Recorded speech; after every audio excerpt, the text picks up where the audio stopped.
In a time when gods still walked among mortals, a child was born whose fate would shake the earth and sky. His name was Heracles, though the world would come to know him as Hercules. He was the son of Zeus, king of the gods, and Alcmene, a mortal woman of great beauty and virtue. From the moment of his birth, Hercules was marked by destiny and jealousy. For Hera, queen of the gods and wife of Zeus, despised this child born of betrayal. She sent 2 serpents into the infant's crib, intending to snuff out his life. But even as a baby, Hercules showed his strength, crushing the snakes in his tiny hands. Though he survived, Hera's hatred did not fade. It would follow him like a shadow, twisting his fate at every turn. Years later, when Hercules became a man, Hera struck him with a madness so deep that it tore his soul apart. In a blind, frenzied rage, he committed the unthinkable. He slew his beloved wife, Megara, and their children. When the madness passed, grief and horror consumed him.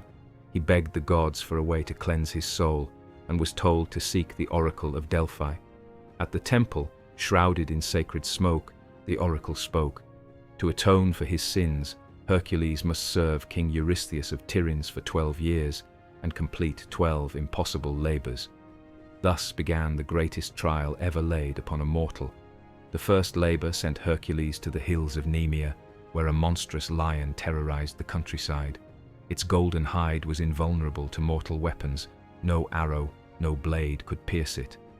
When Hercules faced the beast, his arrows bounced harmlessly from its skin. He cornered it within a rocky cave, blocking one entrance, forcing it to fight. There, in the choking dark, man and monster clashed. With nothing but his bare hands, Hercules grappled the lion, muscles straining against impossible strength. At last, he crushed its throat and ended its reign of terror. He skinned the beast using its own claw, the only tool sharp enough, and wore its pelt as an invincible cloak. From that day forward, Hercules carried the might of a king and the armor of a monster. The second task was even more deadly. In the swamps of Lerna lived the Hydra, a serpent with many heads. If one head was severed, 2 more would grow in its place. Its blood was poison, and its breath death itself. Hercules approached the lair with his nephew Iolaus by his side. When Hercules sliced a head away, 2 more emerged, but Iolaus, quick-witted, brought burning torches, and together they cauterized each stump before new heads could sprout. At last, only the immortal head remained. Hercules crushed it beneath a massive stone, burying it for all time.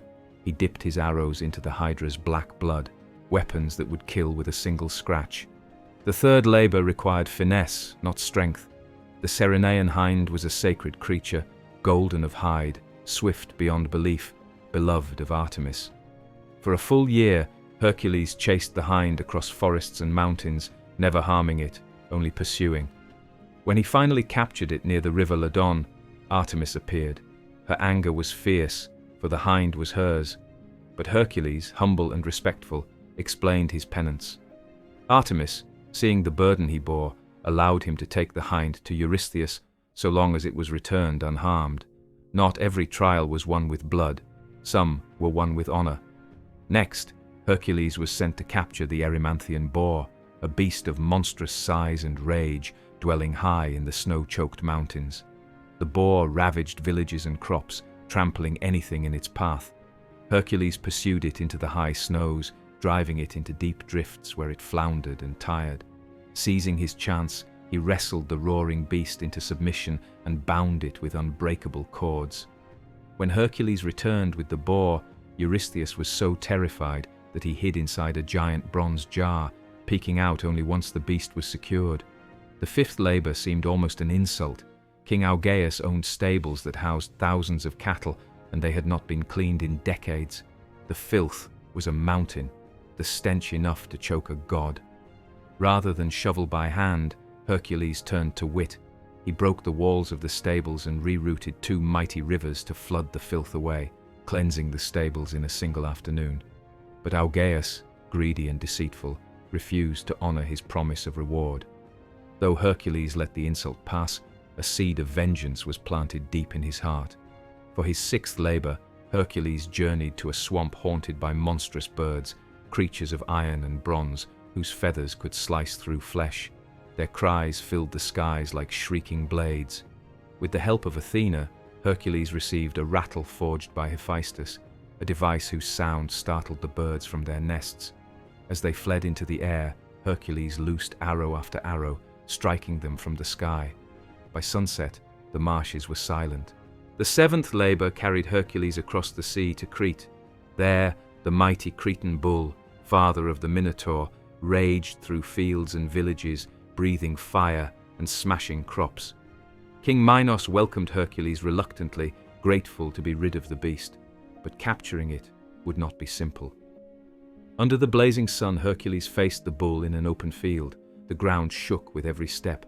The bull charged, but Hercules stood firm. Seizing its horns, he forced its head to the ground, muscles straining. At last, the great beast was subdued and led away in chains. Even creatures born of gods could not withstand him. The eighth labor took Hercules to Thrace. There ruled King Diomedes, who fed his horses on human flesh. Their screams echoed through the hills at night. Hercules stormed the stables, battling Diomedes and his men. He turned the mares against their master, and they devoured him.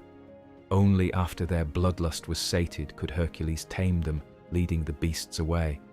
The ninth labor sent Hercules to the land of the Amazons. Their queen, Hippolyta, wore a golden girdle given by Ares, god of war. At first, Hippolyta welcomed Hercules and offered him the girdle freely, but Hera, ever jealous, whispered lies among the Amazons. Swords were drawn, battle broke. Betrayed and surrounded, Hercules fought his way out. Hippolyta fell amidst the chaos. Hercules took the girdle, but sorrow weighed heavy on his heart. Not all victories were without cost. The 10th labor sent him farther still, to Erythea, the land beyond the sunset. There waited Geryon, a giant with 3 bodies guarding crimson cattle. Geryon's monstrous hound, Orthrus, fell to Hercules swiftly, the herdsman too. Then came the final clash. Hercules loosed a single poisoned arrow, piercing Geryon's heart. He herded the cattle across deserts and rivers, forging new legends with each step. The 11th labor was a quest for immortality itself. Hercules sought the golden apples of the Hesperides, guarded by nymphs and a sleepless dragon. He freed Prometheus, who revealed a secret. Seek Atlas, the titan who bore the sky. Hercules found Atlas and struck a bargain. He would shoulder the heavens if Atlas retrieved the apples. Atlas agreed and returned, but tried to leave Hercules trapped beneath the sky. Cleverly, Hercules feigned agreement, asking Atlas to briefly take the sky back while he adjusted his burden. When Atlas did, Hercules seized the apples and strode away. Strength won battles, but wit won freedom. At last, the 12th and final labor, Hercules was commanded to descend into the underworld and bring back Cerberus, the monstrous 3-headed hound. He entered the realm of the dead without fear. Even the shades parted before him. In the shadowed halls of Hades, Hercules asked, not demanded, for Cerberus. The god agreed, if Hercules could take the beast without weapons. In the black caverns, Hercules wrestled the snarling creature. Claws raked his flesh, jaws snapped at his throat. But Hercules endured. He dragged Cerberus, howling and thrashing, into the light of the world. Though the labors ended, Hercules' trials did not. He wandered the earth, battling new foes, facing betrayals and sorrows. But through it all, he remained unbroken. When death came, it was no defeat. In a blaze of fire, Hercules rose to Olympus.